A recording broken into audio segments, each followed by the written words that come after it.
Word up. Yo, what's up, guys? Welcome back to Word Up.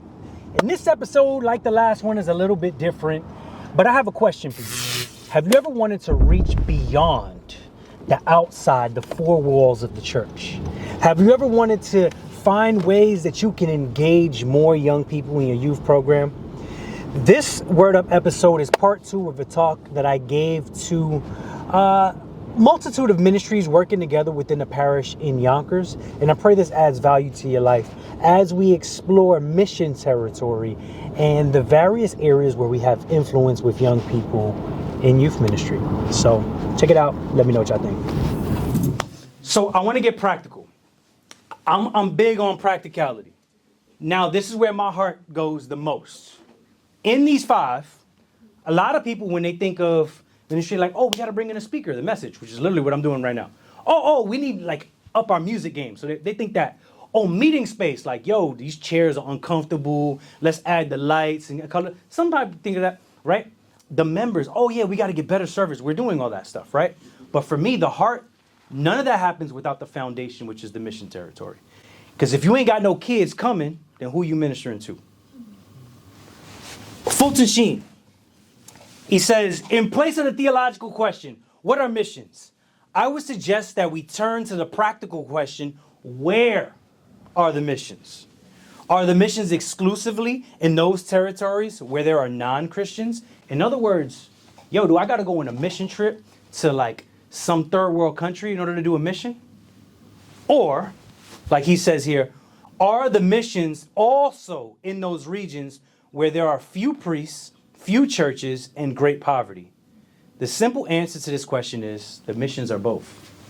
So yeah, we do need to go on mission trips to third world countries and do those kind of things. But yo, if you ain't going down the street to the pizza shop and doing mission, then so what? If you ain't walking to the corner store bodega and doing mission, then so what? If you ain't on the basketball court doing mission, if you ain't in the school doing mission, it needs to be both. I read this book by this guy named Patrick J. Brennan, and y'all can make notes. I can share this slide with John. You can go with that from y'all. Let me say this also. This is a part of, I'm in the process of like getting this thing published. So you look forward, like this is kind of a body of work of me just, all I've been doing for all these years, putting it down and explaining it to everybody, how you can practically do this moving forward in the 5 M's of ministry. This book, basically this guy, he's in charge of missionary work for this diocese, and he basically noticed like their numbers are dwindling, and then he goes to this local non-Catholic, like non-denominational Christian church and notices like they're vibrant and they're getting connected, and he starts like taking notes, and he's like, what can we learn from this? How can we make it more Catholic? And so that's this book, Parishes That Excel. Now, chapter 7, he starts talking about youth ministry specifically, and he talks about youth ministry as this process, this circular process. And he says, first is discovery, right? So you're discovering kids are discovering you, right? Then you advance, you take some steps forward. Then you disciple them. Then you celebrate that discipleship, like, wow, man, you made it. You're in a great spot. Then you continue, and basically you put them on mission so that now other people can discover, advance, disciple, celebrate. And it's this kind of ongoing circular process, right? Of all those 5 points. When I was doing youth ministry and COVID hit, it was one of those things like, anybody ever asked you what you do? And you're like, yeah, I like hang out with kids and talk about God and stuff. And we like play games and videos, but you ain't got no explanation or definition of youth ministry. Like, how do you explain that to people? So imagine now we're not able to meet in person. And there was this idea that hit me because I started doing, honestly, I'm one of those people. The parish I was at, this is when I was at St. Michael, St. Malachi. We were literally one of the first parishes that have like everything streamed. I was going live every single day. I had like faith and fitness 2 days. I'm like working out on live and then saying a prayer and reading some stuff. Then I had another day where we were like doing like Zoom Bible studies. I mean, like I was running Zoom retreats for Catholic schools and things all over the country. It was a lot. I'm producing YouTube videos. It was a lot happening in this time.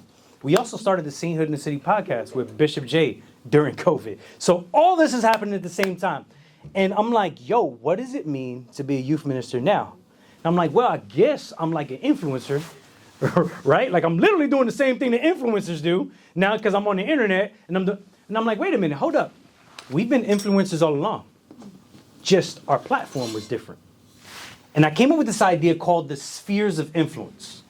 So particularly, I use this as a picture because this is where I was at that time. And you can do this for any parish. When I got to St. Michael, St. Malachi, it looked like something called the one-eared Mickey Mouse. You know, the Mickey Mouse got the two circles, right? So the yellow circle is the parish. In the Diocese of Brooklyn and Queens, there's this thing called the Jornada movement that has all these different things connected. And Jornada was youth ministry. It was this group that met, and they might connect to other dioceses and stuff. They might help in the parish. But at that time, it was just Jornada Youth Group. Boom, that's what they were. What I did is I moved that to, let's remove that thinking to sphere. Let's find out all the areas we already have connections with young people. Let's find out where we can start new connections with young people. And we're going to make them all work together. So it went from Jornada to JSM, right? And we had a local Catholic school, Salve Regina. That was a sphere of influence. I started going into the school once a week because everything else was closed, but the Catholic schools were still open, so I was able to meet with them in person, right? You have religious ed. I'm like running retreats and doing certain things with religious ed, connecting the dots. I started running things with altar servers, connecting the dots and bridging them in from there. We connected with this non-denominational Christian ministry called Young Life. We started bringing kids to camp. We started Wildlife, which is a middle school ministry with them. We started YL Hoops, which is a basketball ministry with them, running out of our gym. NYC Catholic Retreats started running retreats for the school, and it was operated under Young Life, right? We started a young adult group, the Lincoln NYC. We brought in the Maryknoll missionaries that were starting young adult stuff to run this. Then we started an adult group called Then we wound up launching the Solanus Casey Center for Youth and Families, which was the old school building. We opened it up as a community center. And then we brought in the Young People's Chorus to start. So what we started doing is starting all these relationships and making everything kind of gel and work together, right? Leaders started forming from all those places. Now, the reality is most parishes already have this. They just don't have this vision. We already have the altar servers and the religious ed. Most of us, when we think youth ministry, we always start confirmation here, which is a good start, but it can't end there, right? And how do we start thinking broader in a bigger picture? And I put these in there because that parish was Capuchin, Franciscans, and obviously we were in the Diocese of Brooklyn. So all of that was operating under that entire thing. When you think about, one, going back to the road of Emmaus, what you have to do is you have to walk with them, you have to listen to them, and reveal Christ to them. Now, as we show up in these spaces, how are we walking with young people? How are we listening to them and understanding their needs and struggles? And how are we revealing Christ to them through our actions, our conversations, and the intentional ministry? Fulton Sheen also says, if we have an ecumenical spirit, now that word ecumenical starts from this root word oikos. Think of like the yogurt, you know what I'm saying? Yeah. Right? Which means house. That word literally means house. So when we say ecumenical, what we're talking about is we want to come into one house again. All of our Christian faiths eventually. We started as one faith under Christ, and obviously there's been division throughout the years. Ecumenism means we want to try to find a way that we can come back together at some point, right? But what Fulton Sheen is talking about, if we have an ecumenical spirit to brothers that are outside of the church, meaning outside of the Catholic Church, to other Christian churches, then let us have an ecumenical spirit to brothers who are inside of the church. Now, let's keep it real. I know there's people that is inside the church, that's in the pews, that get on your dang nerves.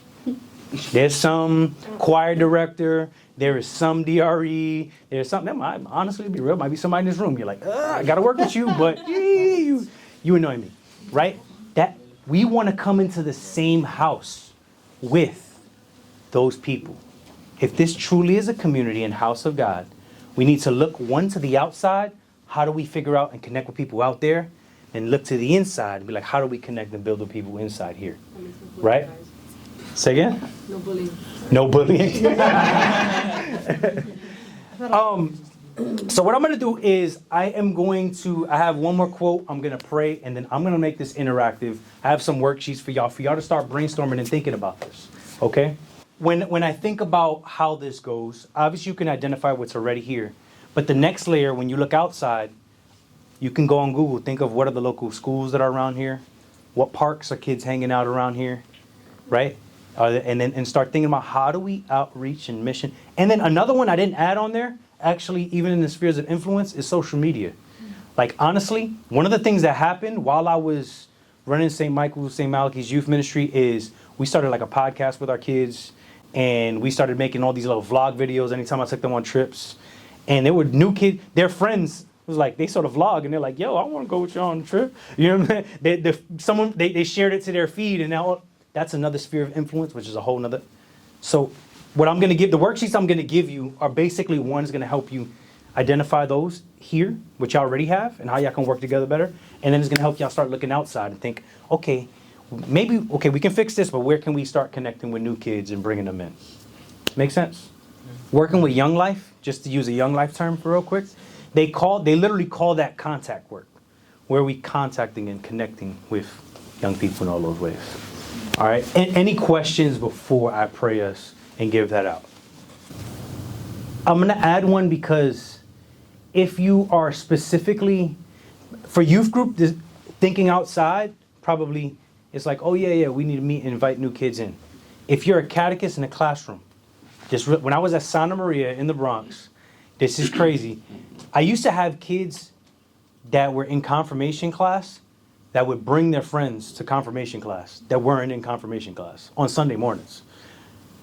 Their cousin was just staying for the weekend and bring them in.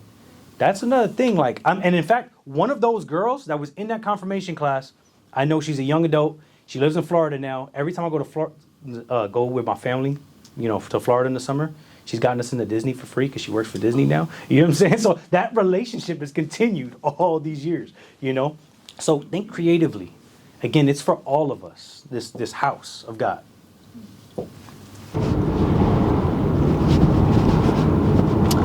All right, I pray this message blessed you. If in any way, shape, or form it did, I ask that you drop a comment. Make sure you like, comment, subscribe, do all those things, and then reach out to me. Here in the description below, you can check my website and also sign up for an email list that I am putting together for this book called The 5 M's of Youth Ministry, to assist people like yourself that may want to figure out how can we engage our young people in more efficient, more effective, more comprehensive, and intentional ways. So, thank you guys. Hope to see you on the next one. God bless. Peace.